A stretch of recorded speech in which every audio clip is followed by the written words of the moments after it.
அனுசரணை மற்றும் சூரஜ் வானகரில் அத்தியாவசிய உணவுப் பொருட்களை மலிவு விலையை பெற்றுக் கொள்ள இம்போர்ட் ஸ்டேஷன். கடந்த செவ்வாய்க்கிழமை ஜாழ் திருநெல்வேலியில் அமைந்துள்ள திண்ணை உல்லாச விடுதியில் 7 கட்சிகள் கூடின.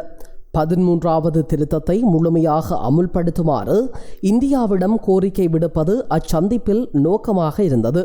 தமிழ் தேசிய மக்கள் முன்னணி அதில் அழைக்கப்படவில்லை. தமிழரசு கட்சி அழைக்கப்பட்ட போதிலும் பங்கு பெற்றவில்லை. மனோ கணேசனும் ரஃபூப் ஹக்கீமும் சந்திப்புக்காக கொழும்பிலிருந்து வந்திருந்தார்கள். எனினும் எதிர்பார்த்தபடி ஒரு இறுதி தீர்மானம் எடுக்கப்படவில்லை. தமிழரசு கட்சியையும் இணைத்து கொண்டு ஒரு தீர்மானத்தை எடுப்பது என்று முடிவு எடுக்கப்பட்டது. இது தொடர்பில் முடிவு எடுப்பதற்கு தமிழரசு கட்சி கால அவகாசம் கேட்டபடியால் அக்கட்சிகளையும் இணைத்து கொண்டு இறுதி முடிவை எடுப்பது என்றும் இந்தியாவை நோக்கி எப்படிப்பட்ட ஒரு கோரிக்கையை முன்வைப்பது என்பது தொடர்பில் முடிவெடுப்பது ஒத்திவைக்கப்பட்டுள்ளது என்பதே சரியான விடயமாகும். இந்த சந்திப்பை ஒழுங்குபடுத்தியது டெலோ இயக்கம். நடந்து முடிந்த நாடாளுமன்ற தேர்தலில் அவ்வியக்கத்துக்கு 3 ஆசனங்கள் கிடைத்தன. இது காரணமாக அந்த இயக்கத்தின் பேரம் பேசும் சக்தி அதிகரித்திருப்பதாக தோன்றுகின்றது. அந்த இயக்கத்தின் உத்தியோகபூர்வ பேச்சாளர் குருசாமி சுரேந்திரன் தனது கட்சியின் உயர்ந்திருக்கும் பேரம் பேசும் சக்தியை சாத்தியமான வழிகளில் பிரயோகித்து தமிழ் அரசியலில் தமது கட்சியின் ஸ்தானத்தை மேலும் பலப்படுத்துவதற்காக உழைக்கும் ஒருவராக காணப்படுகின்றார். டெலோவின் முயற்சியால் கடந்த ஏப்ரல் மாதத்திலிருந்து 5 கட்சிகள் ஏதோ ஒரு ஒருங்கிணைப்பின் கீழ் செயற்பட்டு வருகின்றன. ஜெனீவா கூட்டத்தொடரின் போது அவை ஒரு கூட்டு கடிதத்தையும் அனுப்பியிருந்தன. அதன் அடுத்த கட்டமாக இந்தியாவை நோக்கி இப்படி ஒரு கோரிக்கையை முன்வைப்பது என்று மேற்படி கட்சிகள் தீர்மானித்தன. மேற்படி சந்திப்புகளில் சிலவற்றில் மாவை சேனாதிராஜா பங்கு பெற்றிருந்தார். அவர் பொதுவாக சந்திப்புகளுக்கு எதிரானவராக காணப்படவில்லை. ஆனால் முடிவெடுக்கும் தருணங்களில் அவர் சம்பந்தரையும் சுமந்திரனையும் மீறி சந்திக்க முடியாதவராக காணப்படுகின்றார். அதனால் கடந்த ஜெனீவா கூட்டத்தொடரின் போது கடிதம் அனுப்பும் விவகாரத்தில் தமிழரசு கட்சி கூட்டுக்குள் இருந்து பின்வாங்கியது. இப்போதும் கடந்த செவ்வாய்க்கிழமை நடந்த கூட்டத்திலும் தமிழரசு கட்சி பங்கு பெற்றவில்லை. ஏனெனில் கூட்டமைப்புக்குள் உள்ள ஒப்பீட்டளவில் பெரிய கட்சி அது, மூத்த கட்சியும் அது. ஏனைய சிறிய கட்சிகளின் முயற்சிகளின் பின் செல்ல அது தயாரில்லை என்று தோன்றுகின்றது. அதே சமயம் பங்காளி கட்சிகள் கூட்டமைப்புக்கு வெளியே இருக்கும் கட்சிகளோடு ஏன் ஒருவித ஒருங்கிணைப்பை நாடுகின்றன என்பதை குறித்து தமிழரசு கட்சி தன்னை சுய விசாரணை செய்து கொள்வதாகவும் தெரியவில்லை.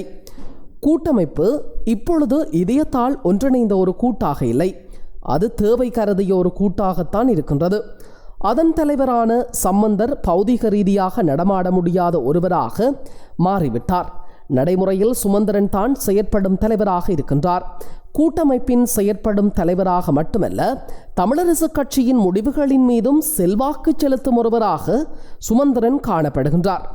எனவே மேற்படி கட்சிகள் ஒன்று கூடி இந்தியாவுக்கு ஒரு கோரிக்கையை முன்வைப்பது என்ற விடயத்தில் சுமந்திரனை தவிர்த்தமை தந்திரோபாய ரீதியாக பொருத்தமானதா? சுமந்திரனை விலக்கிக் கொண்டு சம்பந்தரை அணுகிய பொழுது சுமந்திரன் நிலைமைகளை குழப்பிவிட்டார் என்று மேற்படி கட்சி வட்டாரங்கள் கருதுகின்றன. கடந்த சனிக்கிழமை கொழும்பில் இருக்கும் இந்திய தூதுவர் சம்பந்தரை அவருடைய இல்லத்தில் சென்று சந்தித்தார்.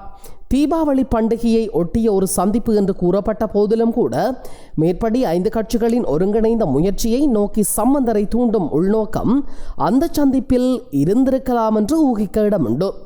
எனினும் இந்த சந்திப்புக்கு பின்னரும் தமிழரசு கட்சி திண்ணையில் நடந்த சந்திப்பில் பங்கு பெற்றவில்லை.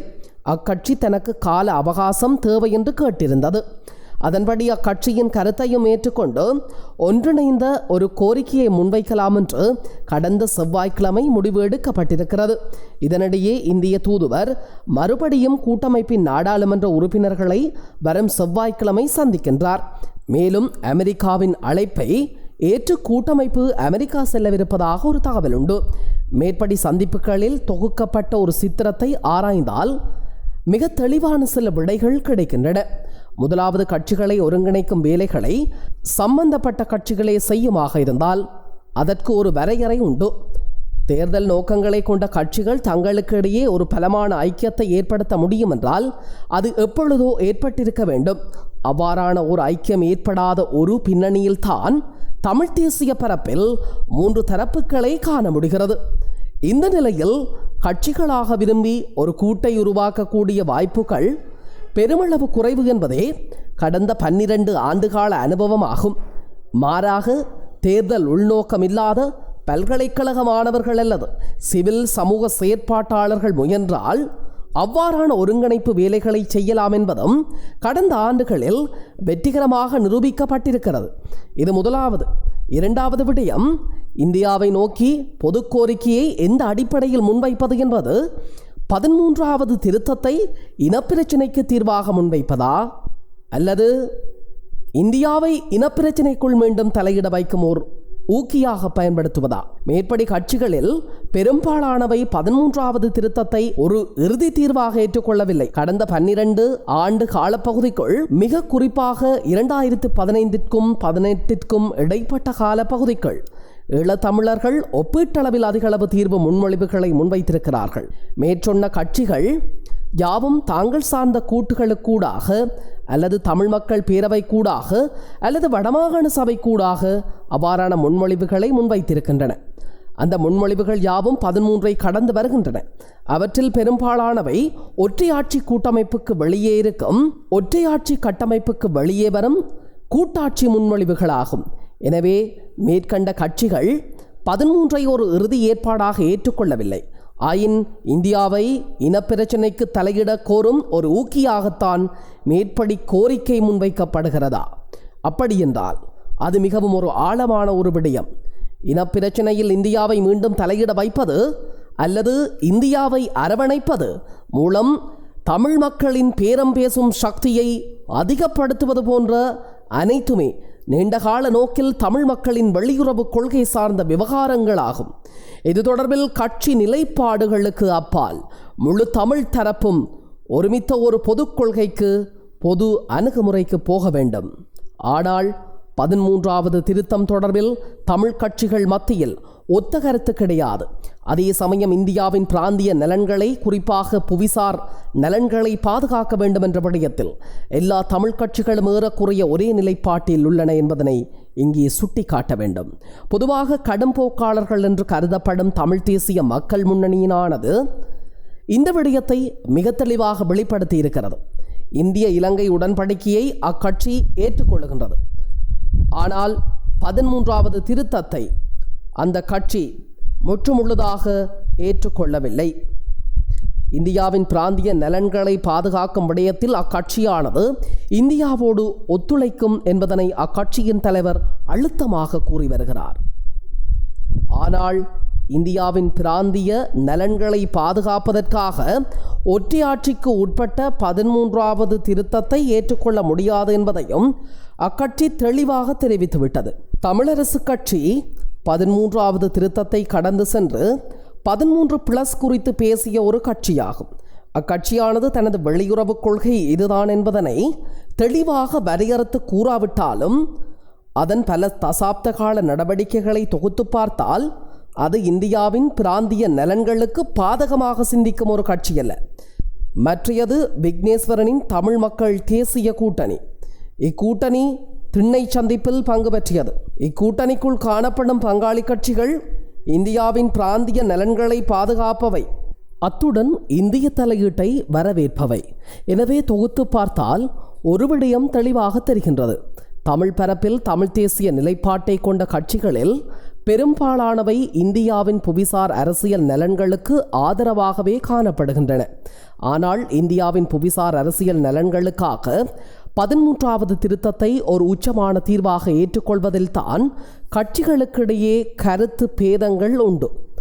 இந்த அடிப்படையில் சிந்தித்தால் இந்தியாவின் புவிசார் அரசியல் நலன்களின் அடிப்படையில் கொழும்பின் மீது இந்தியா அழுத்தத்தை பிரயோகிக்க வேண்டும் என்ற கோரிக்கையை முன்வைப்பதில் மேற்படி கட்சிகள் மத்தியில் பெரிய அளவிற்கு முரண்பாடுகள் இருப்பதாக தெரியவில்லை.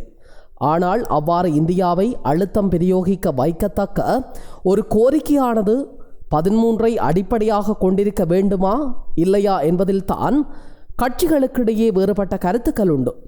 இலங்கை இனப்பிரச்சனை என்பது சாராம்சத்தில் ஒரு புவிசார் அரசியல் பிரச்சினைதான். தமிழ் மக்கள் அனுபவிக்கும் எல்லா துயரங்களுக்கும் காரணம் அவர்களுடைய புவிசார் அமைவிடம்தான். ஈழத்தமிழர்களின் புவிசார் அரசியல் எனப்படுவது இலங்கைக்கும் இந்தியாவுக்கும் இடையிலான புவியியல் அருகாமையின் அடிப்படையில் நிர்ணயிக்கப்படுகிறது. Geographical proximity. இதில் சிங்கள மக்களுக்கும் இந்தியாவோடு அருகாமையுண்டு, தமிழ் மக்களுக்கும் உண்டு. ஆனால் சிங்கள மக்களை விடவும் தமிழ் மக்களுக்கு அதிகமாக இருப்பது தமிழ்நாடு. மொழியால், இனத்தால், பண்பாட்டால், இன்னபிறவால் இரு நிலத்து தமிழ் மக்களும் இடையே அருகாமை அதிகம். அந்த அருகாமையை பயன்படுத்தித்தான் இந்திய அரசு இந்திய இலங்கை உடன்படிக்கையை நோக்கி கொழும்பை நிர்பந்தித்தது.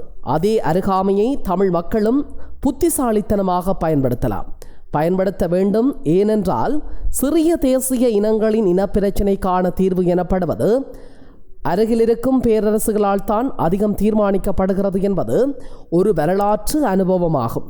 பின்லாந்தில், திபெத்தில், கிரீமியாவில், சைபீரியாவில், கிழக்கு தீமோரில் அதுதான் புவிசார் அரசியல் யதார்த்தம். எனவே ஈழத்தமிழர்களுக்கு இப்பொழுது தேவையாக இருப்பது கட்சிகளுக்கு அப்பாற்பட்ட ஒரு தேசமாக சிந்திக்கின்ற வெளியுறவு கொள்கைதான். அதை அமுல்படுத்த தேவையான ஒரு வெளியுறவு பொது கட்டமைப்பு தான். அப்படியொரு கட்டமைப்பை உருவாக்குவது என்றால் மக்கள் பிரதிநிதிகள் மற்றும் கட்சித் தலைவர்கள் உள்ளடங்கலாக தாயகத்திலும் புலம்பெயர்ந்த தமிழர்கள் மத்தியிலும் உள்ள செயற்பாட்டாளர்களும் புத்திஜீவிகளும் அக்கறையுள்ள எல்லோரும் இணைந்து பொது கட்டமைப்பை உருவாக்க வேண்டும். தமிழ் மக்கள் அரசியலை அரூபமாக சிந்திக்காமல் தூலமாக பிரயோக வடிவத்தில் சிந்திக்க வேண்டும். அதாவது கட்டமைப்புக்குள்ளால் சிந்திக்க வேண்டும். ஒரு பொதுவான வெளியுறவு கொள்கை, ஒரு பொதுவான வெளியுறவு கட்டமைப்பு போன்றன இல்லாத ஒரு வெற்றிடத்தில் தான் இந்தியாவை நோக்கி எப்படிப்பட்ட ஒரு பொது கோரிக்கையை முன்வைப்பது என்பது தொடர்பில் தெளிவற்ற நிலைமை காணப்படுகிறது. பொருத்தமான கட்டமைப்புகள் இருந்தால் எந்த ஒரு நெருக்கடிக்குள்ளிருந்தும் விடுபடலாம் என்பதற்கு ஸ்ரீலங்காவில் அண்மை கால உதாரணம் உண்டு. டெல்டா திரிபு வைரஸ் நாட்டிற்குள் கழுத்தை நெரித்து கொண்டிருக்கின்ற பொழுது ஒரு புறம் பொருளாதார நெருக்கடியும், இன்னொரு புறம் வைரஸ் நெருக்கடியும், மூன்றாவதாக ராஜதந்திர நெருக்கடி. இம்மூன்று நெருக்கடிகளையும் சமாளிப்பதற்கு அரசாங்கம் அதன் வெளியுறவு அணுகுமுறைகளில் சுதாகரித்து கொள்ள வேண்டிய நிர்பந்தம் ஏற்பட்டது. அதற்குரிய கட்டமைப்புகளையும் நிபுணத்துவ அறிவையும் அவர்கள் பயன்படுத்தினார்கள். அவர்கள் ஒரு அரசுடைய தரப்பு, அவர்களிடம் எல்லாவற்றுக்கும் கட்டமைப்புகள் உண்டு. ஆனால் அரசற்ற தரப்பாகிய தமிழ் மக்களிடம் உரிய பொருத்தமான வெளியுறவு கொள்கை கிடையாது, ஒரு பொதுவான வெளியுறவு கட்டமைப்பும் கிடையாது. இவ்வாறான ஒரு வெற்றிடத்தின் பின்னணியில் தான் மேற்படி கட்சிகள் இதுவரை சந்தித்தன, இனியும் சந்திக்கவிருக்கின்றன என்பதே யதார்த்தமான உண்மையாகும்.